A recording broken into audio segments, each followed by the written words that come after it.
భక్తివన్న ప్రేక్షకులకు శుభోదయం 8/7/2024 స్వస్తి శ్రీ చాంద్రమానం క్రోధినామ సంవత్సరం దక్షిణాయనం గ్రీష్మ ఋతువు ఆషాఢమాసం శుక్లపక్ష తదియ సోమవారం తది తెల్లవారుజామున 5:20 వరకు పుష్యమి నక్షత్రం ఉదయం ఈరోజు కూడా ఉదయం 6:12 వరకు ఉంది.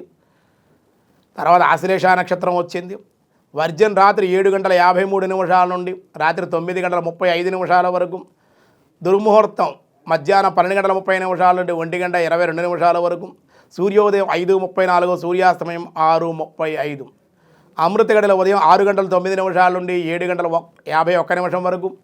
రాహుకాలం ఉదయం 7:30 నుండి ఉదయం 9 వరకు రాహుకాలం. శుభ సమయం ఉదయం 6 నుండి 7 వరకు శుభకాలం. సాయంకాలం 5 నుండి 6 వరకు సాయంకాల శుభ సమయం. వజ్రయోగం తెల్లవారుజాము 2:59. తైతుల కరణం సాయంత్రం 4:53. గరంజి తెల్లవారుజాము 5:22. తదియ సోమవారం కాబట్టి సాధారణమైన వ్యవహారాలకి ఈరోజు అనుకూలం. సోమవారం కూడా పరమశివుడు రుద్రాభిషేకం చేసుకోవడానికి పరమశివుడు దర్శించడానికి కూడా విశేషమైన రోజుగా చెప్పబడుతోంది.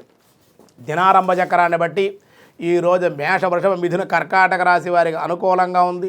సింహ కన్య తుల వృశ్చిక రాశి వారికి కూడా అనుకూలంగా ఉంది.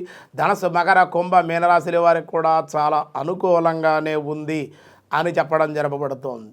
వ్యాసాయ విష్ణు రూపాయ వ్యాసరూపాయ విష్ణవే. ఈరోజు విష్ణు సహస్రనామంలో ప్రభూత ఓం ప్రభూతాయ నమః అనే నామం ఉంది. పరిపూర్ణుడై పుట్టినవాడు కనుక పుట్టినవాడు అనే భావార్థం.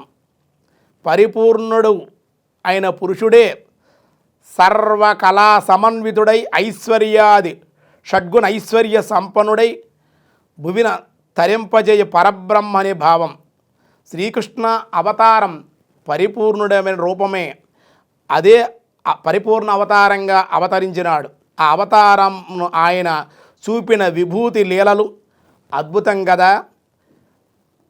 పూతన సంహారం, కాళీయుని భంజనము, గోవర్ధనోధారణము, రాసలీలలు, శ్రీకృష్ణుని రాసలీలలు, విశ్వరూప సందర్శన యోగము, ఇవన్నీ కూడా మహా అద్భుతాలు. ఈ దివ్యలీలల్లో ప్రదర్శనలో కూడినటువంటి వాడు కనుక శ్రీహరి ప్రభూత. ఎంతమంది ఆనందింపజేశాడు ఆయన, ఎంతమంది దుర్మార్గం శిక్షించాడు, ఎంతమంది బుద్ధి చెప్పాడు ఆయన. కాబట్టి ప్రభూత అనే నామం స్తమనీయమైంది. ఓం త్రికుంద బాంధమే నమః. 3 భాగాలు త్రికుంధము, 3 భాగములయందు ఆశ్రయమై ఉన్నవాడు ఈ నామం భావార్థం. త్రికుంద బాంధమే నమః. ఊర్ధ్వభాగమునందు, మధ్యభాగమునందు, అధోభాగమునందు చక్కగా వ్యాప్తించి ఉన్నటువంటి వాడు కనుక, మరియు 3 అవస్థలయందు కూడా అనగా జాగ్రత్త, స్వప్న, సుషుప్తులయందు ఉన్నవాడు కనుక అని చెప్పబడుతోంది. కనుక ఈ యొక్క అంటే జాగ్రత్త సుషుప్న అవస్థలయందు 3 లోకాలకి ప్రతీకగా త్రికుంద బాంధవే నమః అని చెప్పబడుతుందన్నమాట. మిగతా విషయాలు రేపు చూద్దాం. ఈరోజు స్వస్తి.